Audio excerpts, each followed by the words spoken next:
গাব্বারে আজগর আলী মাস্টারে আজকাল মাজার শরীফ। এখানে আমার বন্ধু কবির তার স্বাস্থ্যের সুস্থতার জন্য খিচুড়ি দিচ্ছি। খুব বহুদিন পর এরকম একটা কর্মসূচি থাকতে পারে, খুব ভালো লাগতেছে। দেখেন তাদের সাথে খিচুড়ি খাবো। এটা বিনাউটি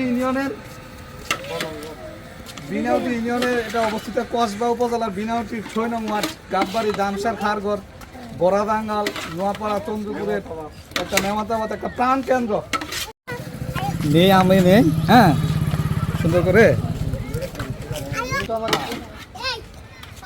আমাদের বাবুল ভাই আমার বোন ভাই দিতেছে। মাশাআল্লাহ ভালো লাগতেছে, মাশাআল্লাহ খুব টেস্টি হয়েছে।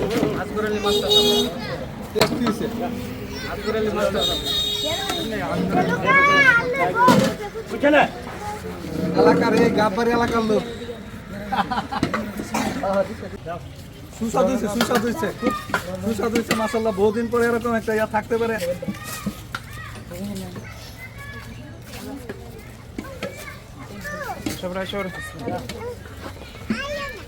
দোয়া করেন সবাই।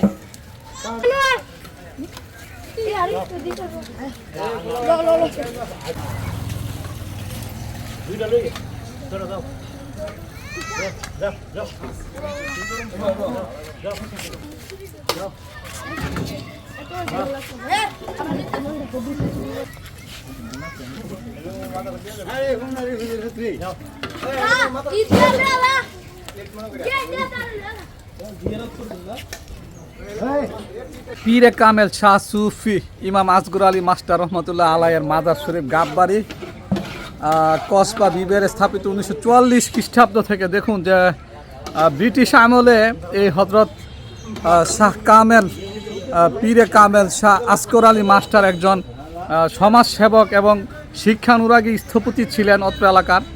ওনার মৃত্যুর পর ওনার এই যে জনপদে বসতি ছিল, ওনার এই কবরটাকে একটি মাজার শরীফে রূপান্তর করা হয়েছে। পাশে একটি কবরস্থানও আছে এবং এখানে একটি মসজিদ নির্মাণ হয়েছে।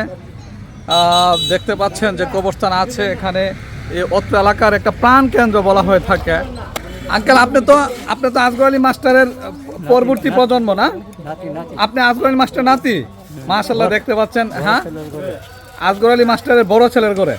তো উনি 1944 সালে মারা যাওয়ার পরে এখানে এই মাজার গড়ে উঠেছে, প্রতিষ্ঠিত হয়েছে। আপনি মাজারের খেদমতে আছেন নাকি?